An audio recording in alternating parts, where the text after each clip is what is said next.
नहीं, देखिए ऐसा है ना कि प्रतिपक्ष को अब ये लगने लगा है कि उसका सुपड़ा साफ होने वाला है और बहुत दिन तक झूठ का खेती नहीं चलता है। पहले रोजगार पर, फिर विशेष राज्य के दर्जा पर, फिर कभी दलित महिला के साथ बलात्कार पर, लेकिन सब कुछ में राष्ट्रीय जनता दल अपने आप में बेनकाब हो रहा है। अपराध करने वाले उनके लोग, बलात्कार करने वाले उनके लोग, तो अब उनका मनोबल गिरता जा रहा है और प्रतिपक्ष का मनोबल जो गिरा है उसी के लिए वो अपना नाव डूब न जाए, इसके लिए ये अंतिम प्रयास कर रहे हैं। लेकिन हरा गमछा पर रोक के पीछे क्या कहेंगे? अब गमछा पर रोक काहे लगाई तो वही बताएंगे। सतर्क हो रहे हैं, सावधान हो रहे हैं कि कहीं जितना गड़बड़ी में लोग पकड़ा रहे हैं उनका, तो उनको लग रहा है कि सब बच के रहे। सड़कों पर एक लंपट प्रवृत्ति भी दिखती थी, जिस तरीके से गमछा और ये सब लेकर। नहीं, मैंने कहा ना कि ये उनका अपना सोच है, उसमें हम लोग को कुछ नहीं बोलना है। एक सवाल और है, राहुल गांधी ने कहा कि जम्मू कश्मीर को केंद्र शासित राज्य बना दिया गया, हम लोगों को फिर से राज्य बना, और उसमें एक बात उन्होंने और कही है कि वहाँ एक राजा के रूप में एलजी को बना दिया गया है जो वहाँ के धन संपदा को बाहर के लोगों में बांट रहे। तो आखिर देश के लोगों को बाहर का लोग। देखिए, कांग्रेसी और कांग्रेस के नेता को शर्म आना चाहिए।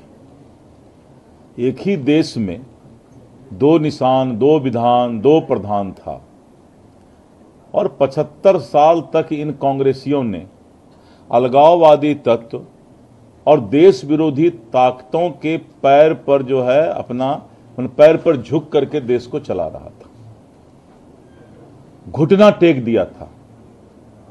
राहुल गांधी के अपने स्वर्गीय पिताजी, स्वर्गीय दादाजी के किए हुए गलती पर माफी मांगना चाहिए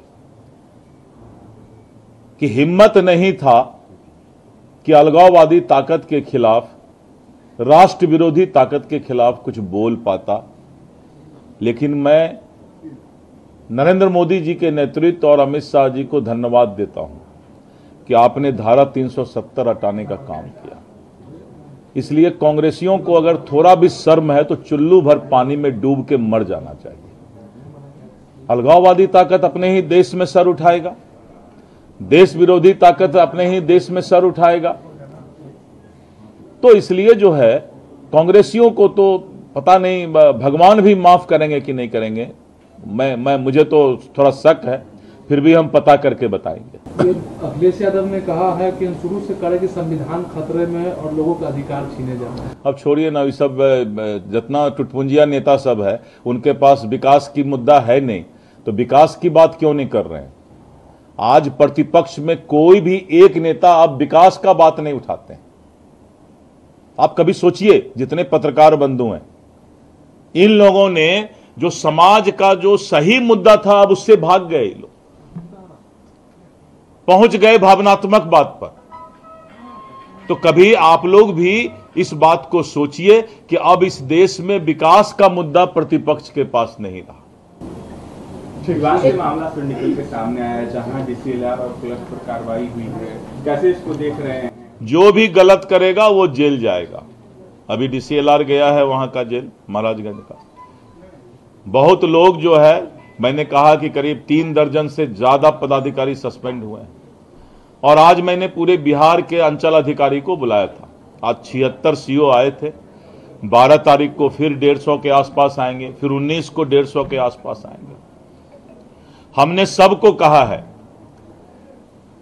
कि कोई भी शिकायत जनता का नहीं आना चाहिए, नहीं तो जो अधिकारी, जो कर्मचारी भ्रष्टाचार में या किसी भी तरीके से लिप्त पाए जाएंगे उनकी खैर नहीं है।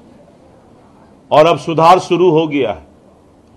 निचले स्तर पर कुछ दलाल लोग, जमीन माफिया लोग कोशिश करते थे, अब उनको भी पता लग गया है कि धीरे धीरे अब उनका भी खैर नहीं है। जदयू ने संजय सिंह को कैसे देख रहे हैं सर, जिस तरह से उन्होंने बयान के जरिए किया है, क्या लग रहा है कि पार्टी को या फिर एनडीए को नुकसान नहीं होगा?